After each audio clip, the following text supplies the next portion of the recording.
Welcome back to the poker vlog. Today we're doing something a bit different than what we normally do. We're gonna go through my 2019 poker stats, and we're actually gonna go through my stats from when I first started doing the poker vlogs until now. I think this could be maybe one of the most important videos that I put out.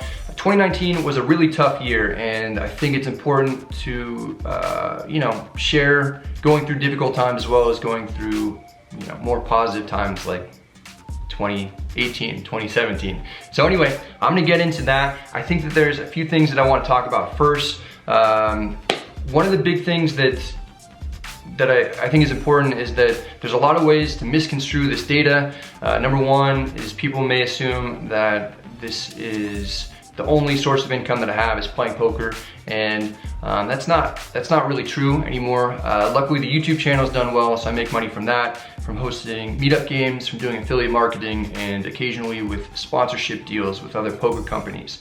So luckily, I don't really have to depend on poker as my main source of income.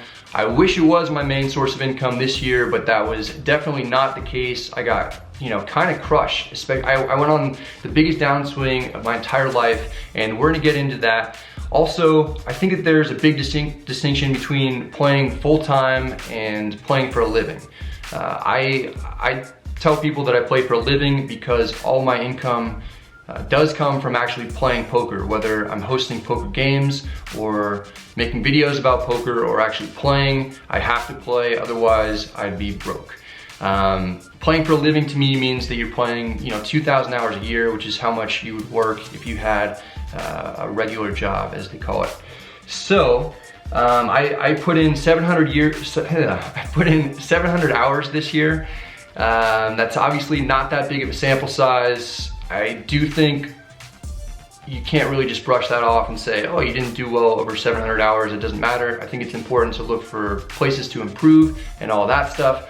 But since I started doing the vlog, I've played about 2,000 hours of live cash. So that should give you a full picture of what it would look like if I actually played full time. And that's what we're gonna do right now. We're gonna look at my stats since I started doing the vlog, and then we'll go into my 2019 stats. Since December 1st, 2016 to now, I've made $97,408 in cash games. That comes out to $48.88 an hour and $191 on average per session. So my average session length is somewhere around 4 hours, it looks like. I played 1,992 hours and 39 minutes. I've cashed in 69% of those. So yeah, that's really good. Typically you wanna be somewhere in the 55 to 70% range in terms of winning sessions. Big bets per hour is 9.14. That's great. If you're between 6 and 10, that's really good. You can probably play for a living. I don't want to necessarily say that. It depends on what stakes you're playing and a lot of other things. But if your expenses are minimal, then you could potentially play for a living if you're somewhere in that range and you're playing 2-5 or 5-10. I wouldn't really recommend that anybody play 1-2 or 1-3 for a living. I just think that there's so much stress that you have to put on yourself if you're gonna play for a living, and it's hard to make a ton of money at those stakes.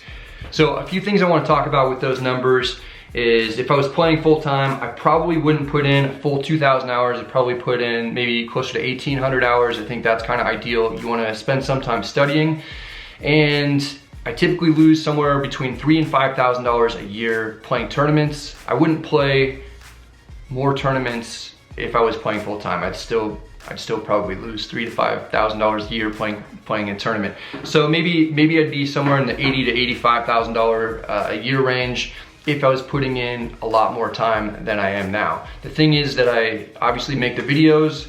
Each video takes me about 15 to 20 hours to make, and I'm traveling a lot, so I just don't have time to play as often as I would like.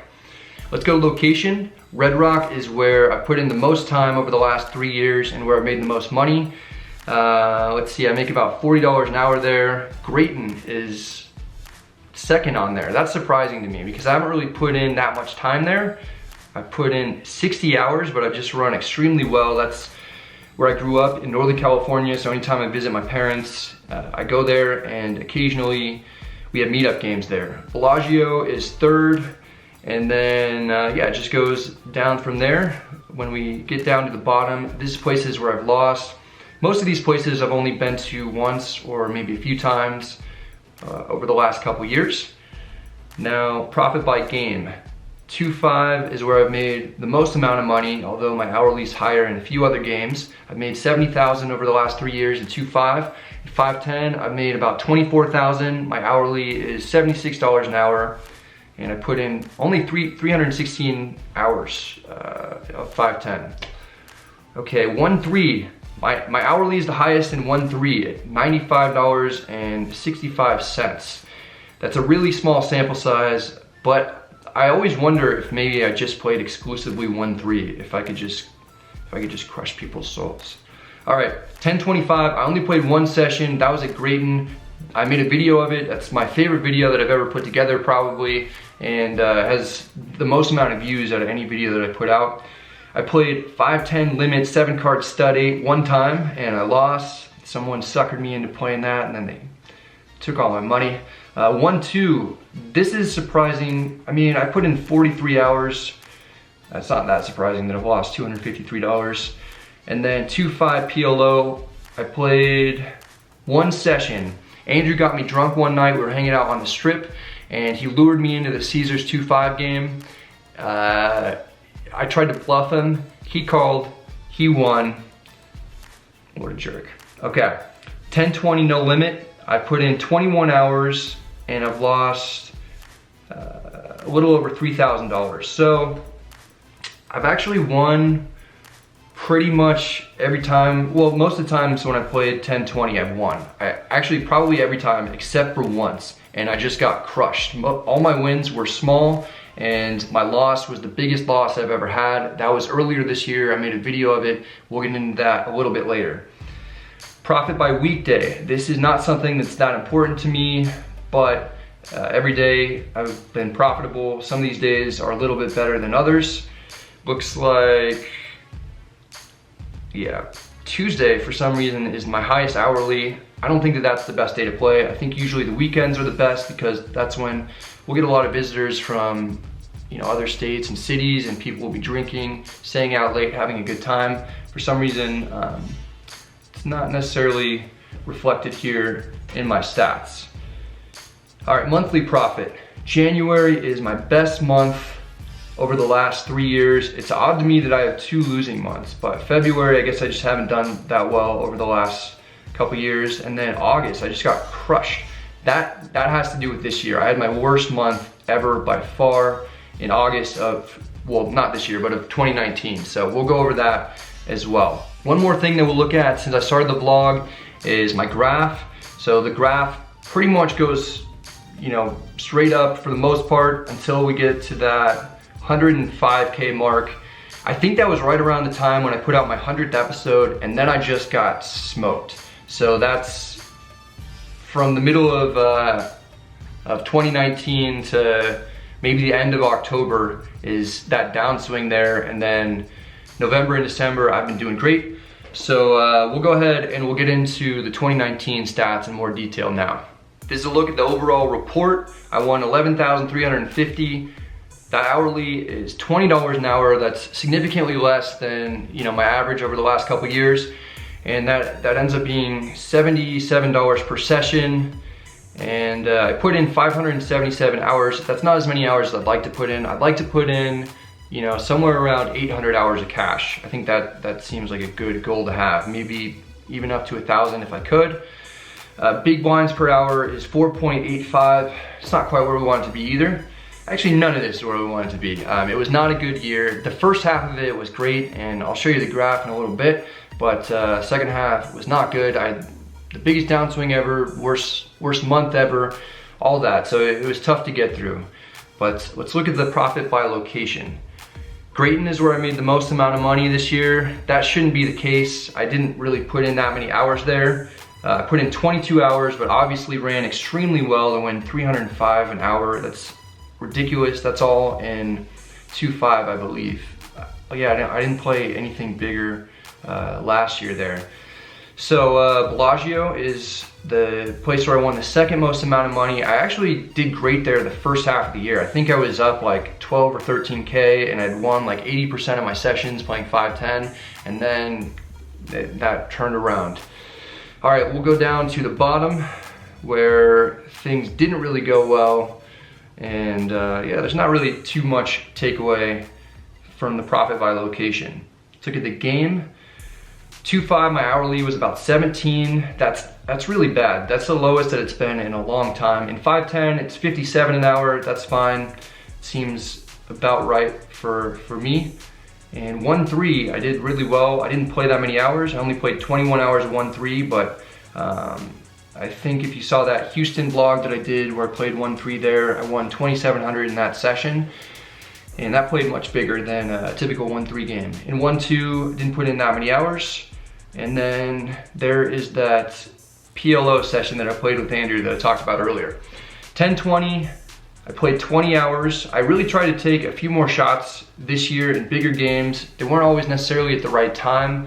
When I lost 6,000, that was at the tail end of my downswing. I was actually climbing out of the hole a little bit. And then when I lost 6,000, that put me right back into it. So that was a rough couple months for me. Profit by weekday, not too much to read into this. A couple days I didn't win. Ideally, you'd have no losing days. For monthly profit, January was okay. I didn't really put in a ton of hours for any of these months, but January, February, March, those are all, you know, pretty decent months. My hourly was good. And then April's when things started to decline. May, I lost a little bit. June was my best month of the year. I was doing great in 5-10, and that was during the WSOP time. For some reason, cash was going really well, and tournaments were going about as poorly as possible for me during the series. July, things turned around and evened out a little bit. August was the worst month that I've ever had playing poker for cash or anything. I lost almost $12,000, and that should just not happen. I was running really poorly, and then after, you know, a long time of running bad, you start to, it gets in your head, and you know, you start playing bad, you make poor decisions. That's certainly the case with me.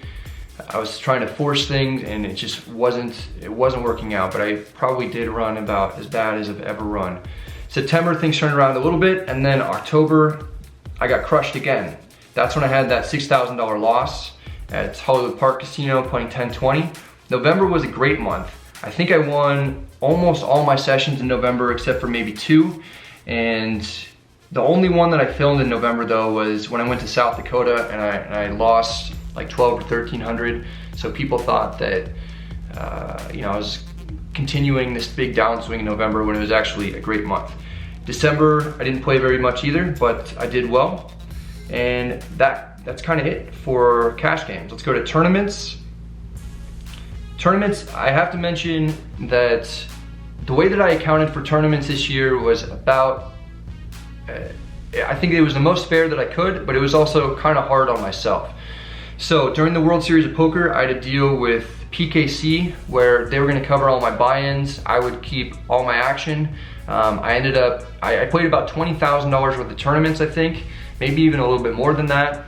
I ended up selling half my action to make sure that I would book some money on my own part. So I sold about 10,000 worth of action at no markup to friends and a few viewers, and I didn't cash in any of them.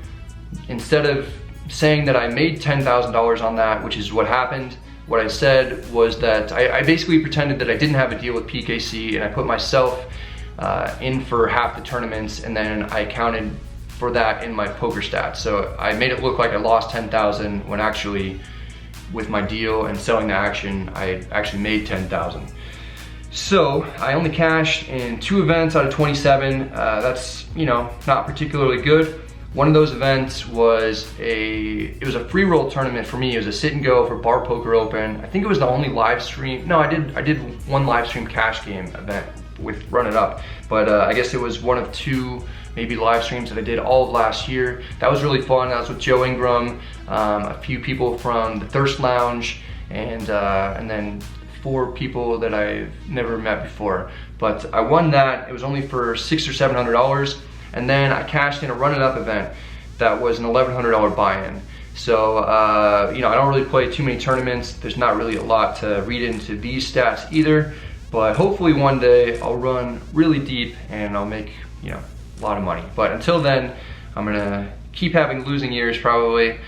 Now let's put it all together. Cash games and tournaments combined, only won $1,163. My hourly was $1.67. That's not good. Once again, small sample size, but yeah, just, you know, I can't really keep having years like this, that's for sure. And if 2020 goes this way, then I might just quit poker. I only put in 700 hours. Yeah, it was not great. I actually didn't even come out of, like halfway through the year I was doing well, and then I went on that big downswing and I was actually down for the year, and that was something that was pretty depressing for me. I was just questioning a lot of things, and I felt pressure to win. You know, I'm sharing these sessions with you guys, and I want to win, and I feel like I'm thought of as like a coach in some ways. A lot of people say that it helps them play poker, which was not something that I anticipated when I first started doing the videos. So anyway, I just feel bad when I lose. Yeah, that's how it goes. I think there's a lot of things that I could have done better. A big reason that I didn't do well in 2019 was because I just wasn't on a good routine. I was constantly traveling, not really sleeping in my own bed, and I wasn't very disciplined in terms of just health stuff. I was drinking a lot more than any other year, which definitely doesn't help your poker game. So 2020, I'm gonna do a lot better. I actually joined a gym at the end of 2019, and I started doing better right away. I'm clearly getting way better cards, as you guys might have noticed in the last several episodes. I made a ton of sets in the last one, and so it's been great that things have turned around. It took way longer than it normally does, and that was something I was just kind of like scared when I was going through the downswing. So that's it for my 2019 stats and my stats since I started doing the vlog. I hope it was informative.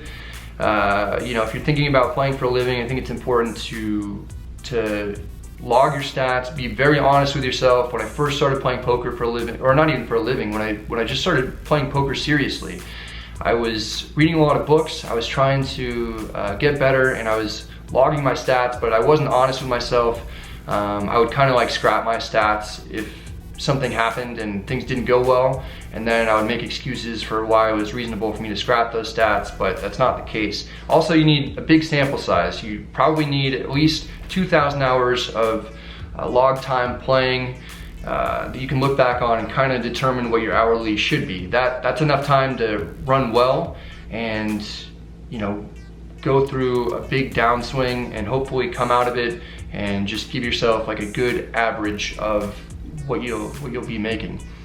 I'm sure there's going to be a lot of questions. I think you know, I'm happy to answer some questions, but sometimes they get a little bit too personal. I don't really like sharing much information about how much I make outside of actually playing poker. So just keep that in mind. Hope you guys are all doing well. I hope this helped. Good luck at the tables, and I'll see you next time.